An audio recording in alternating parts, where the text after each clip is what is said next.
आज हम पढ़ेंगे पाइथागोरस थ्योरम के बारे में। ये बहुत ही इम्पोर्टेंट एक थ्योरम है, क्योंकि ये बायोलॉजी के लिए भी उतना ही इम्पोर्टेंट है जितना कि ये मैथ वालों के लिए इम्पोर्टेंट है। तो इसके बेसिक टर्म्स के बारे में हम जानेंगे। जैसे कि आपने सुना होगा कि जो इसकी जो राइट एंगल में ट्रायंगल में जो सबसे बड़ी भुजा होता है उसका स्क्वायर, और जो शीर्ष दो भुजाएं होती हैं उनके स्क्वायर के योग के बराबर होता है।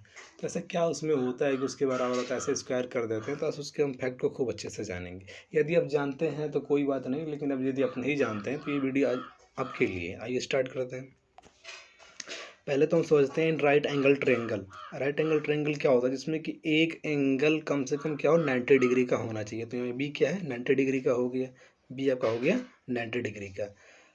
और जो कोण के बिल्कुल फ्रंट में होता है, बिल्कुल सीधे में हो, तो आपका होता है कर्ण होता है, उसे बोलते हैं हाइपोटेनियस। ये सबसे हाइपोटेनियस सबसे बड़ी भुजा होती है। और ये आपका हो गया एल्टीट्यूड, इसे हाइट बोलते हैं हिंदी में, ऊंचाई बोलते हैं। और नीचे का क्या होता है बेस होता है। तो आई थिंक आप समझ गए होंगे। इन राइट एंगल ट्रायंगल में एक 90 डिग्री का एंगल होता है, तो यहाँ पर भी 90 डिग्री का हो गया, बी इक्वल 90 डिग्री। और इसके बिल्कुल जो फ्रंट में होता है उसे हम क्या बोलेंगे कर्ण। हाइपोटेन्यूस वही क्या होती है, इस ट्रायंगल की सबसे बड़ी साइड होती है। और इस उसके जस्ट बैक वाला एल्टीट्यूड या तो हाइट या ऊंचाई बोलते हैं। उसी उसी से बिल्कुल जो नीचे होता है उसे हम क्या बोलते हैं बेस बोलते हैं। तो ये एक बेसिक टर्म था, इसके बारे में भी जानना बहुत ज़रूरी था। तो आई थिंक कि आप समझ गए होंगे। तो आइए नेक्स्ट पे चलते हैं। यहाँ पर क्या लिखा है, almost done is not done. मतलब जिस काम को आप कर रहे हो ना, तो उसे आप कंप्लीटली करो। ये नहीं कि थोड़ा बहुत कर लिए तो हाँ लग रहा है कि कर लिए हैं, थोड़ा बहुत सीख लिए तो आपको ये महसूस होता है कि हम पूरा जान लिए। उसको आप कंप्लीटली जानो। जैसे almost almost right is not right.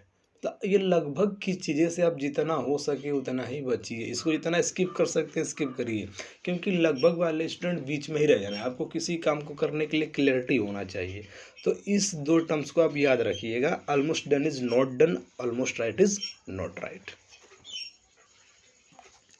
पहले तो हम एरिया ऑफ स्क्वायर, स्क्वायर को समझ लेते हैं। स्क्वायर क्या होता है, स्क्वायर हुआ होता है जिसकी सभी भुजाएं क्या होती हैं बराबर होती हैं। सभी भुजाएं क्या होती हैं बराबर होती हैं। यदि इसका हम एरिया फाइंड करें तो क्या होता है, इसमें आपको पता है कि एक लेंथ होगा, एक क्या होगा ब्रीथ होगा। तो हम क्या कर लेते हैं लेंथ इंटू ब्रीथ कर लेते हैं, क्योंकि हमें ये पता है कि इसकी सभी साइड्स इक्वल होती है। यदि हम एक को एक्स मान लेंगे तो सभी एक्स हो जाएगा।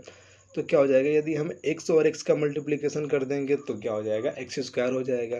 तो इसका आप डायरेक्टली याद रख सकते हो साइड स्क्वायर। जितना एक उसकी साइड होगी उसका स्क्वायर कर देंगे तो क्या होता है स्क्वायर का एरिया मिल जाता है। तो ऐसे आप एरिया भी चाहो तो फाइंड कर सकते हो। इसका यूज है इसलिए हमने यह बताया, मोस्टली स्टूडेंट से जानते भी हैं। नेक्स्ट पे चलते हैं।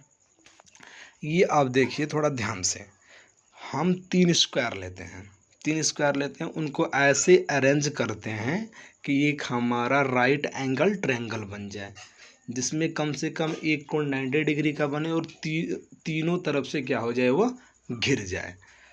तो जो उसमें आपका बड़ा वाला, ये देखिए ये पहला स्क्वायर है, ये सेकंड स्क्वायर है, ये आपका थर्ड स्क्वायर है।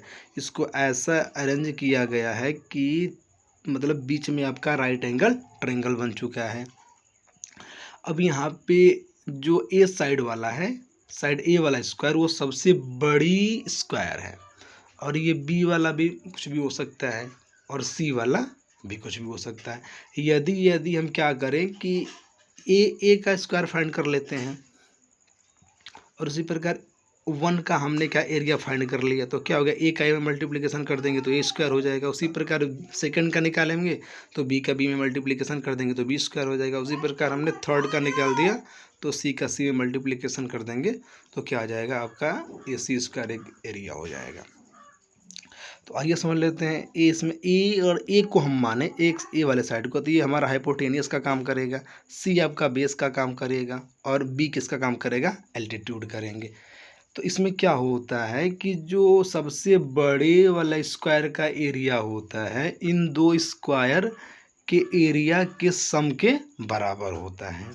समझ गए क्या, जो मतलब हमने तीन स्क्वायर लिया हुआ है और जो उसमें सबसे बड़ी भुजा वाला स्क्वायर होता है, यदि उसका हम एरिया फाइंड करें और इन दोनों स्क्वायर के एरिया को फाइंड करके सम कर देते हैं तो क्या होता है, बड़े वाले के बराबर हो जाता है। आप तो ये भी समझ सकते हैं कि जो बड़े वाला है उसका क्षेत्रफल और इन दोनों के क्षेत्रफल के बराबर होगा। तो हमने इसका एरिया निकाल लिया, फिर इन दोनों का एरिया निकाल कर जोड़ दिया, तो फाइनली आपका क्या फार्मूला मिल जाता है, A square equal B square plus C square. मतलब ए स्क्वायर आपका एक एरिया है और बी स्क्वायर भी आपका एरिया है और सी स्क्वायर भी एरिया है।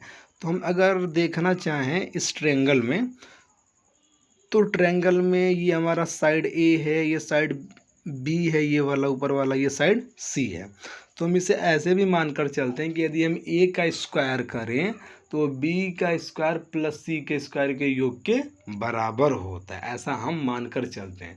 तो क्या होता है कि आप यही केवल ट्रायंगल में सोचते हैं कि हाँ आपका हमारा केवल ट्रायंगल है। भाई इसके थोड़ा डिस्क्रिप्शन में आप जाओ, थोड़े अंदर डीपली इंटर करो, फिर देखो उसमें क्या हो रहा है।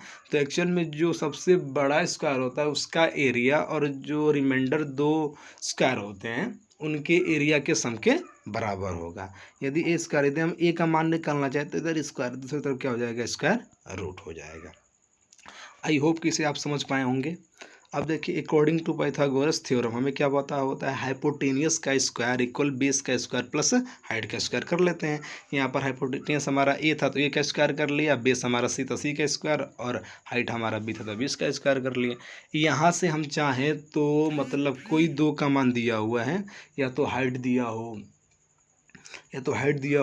या तो आपका दे दिया है हाइपोटेनियस दे दिया है, तो बेस का मान निकल जाएगा। मतलब इन तीनों हाइपोटेनियस, बेस और हाइट में से किसी दो का मान पता रहेगा तो आप क्या कर सकते हैं, एक का मान कैसे भी निकाल सकते हैं। तो इन सब के लिए मतलब हाइट के लिए भी फार्मूला बना सकते हैं, बेस के लिए भी फार्मूला बना सकते हैं और हाइपोटेनियस के लिए फार्मूला बना सकते हैं। तो हाइपोटेनियस का फार्मूला ये हमने पहले डिस्कस भी कर दिया है, हाइपोटेनियस का ही हो गया। यहाँ से फिर हमने हाइट को फाइंड किया है तो बी को छोड़कर बेस को मैंने इधर ट्रांसफर कर दिया, तो इधर आएगा तो क्या हो जाएगा, ए स्क्वायर माइनस सी स्क्वायर। यदि हम स्क्वायर हटाएं तो इधर स्क्वायर रूट हो जाएगा। और फिर क्या कर लेते हैं, फिर अकॉर्डिंग टू कर लेते हैं ना Pythagoras theorem, A square plus B square plus C square. यदि हमें सी का मान निकालना हो तो बी को ट्रांसफर कर देंगे और फाइनली सी का मान निकालना हो तो स्क्वायर रूट हो जाएगा, तो फाइनली आपका ये मान निकल जाएगा। तो आइए इसे हम एक एग्जांपल के थ्रू आपको समझाते हैं। जैसे कि मान लेते हैं हमने एक ट्रायंगल ले लिया है, उसका हाइपोटेन्यूज को 5 मान लिया, ये हमारा 4 दिया हुआ है और ये क्या है 3। तो क्या बन सकता है, ये मतलब सबसे बड़ी भुजा क्या हमारी है 5 है। तो क्या कर लेते हैं 5 का स्क्वायर करो, फिर इन दोनों का स्क्वायर करके सम करो, दोनों आपस में बराबर आएंगे। तो आप यहाँ पे देख सकते हैं दोनों बराबर है। 5 का स्क्वायर इक्वल 3 का स्क्वायर प्लस 4 का स्क्वायर, तो 5 का स्क्वायर 25 हो जाएगा और 3 का 9 और 4 का 16 हो जाएगा और दोनों बराबर है। और ये मतलब यूनिवर्सल ट्रूथ है, ये हमेशा सत्य है, इसमें कोई प्रॉब्लम नहीं है। आप इसे हमेशा के लिए नोट कर सकते हैं। So then thanks for watching.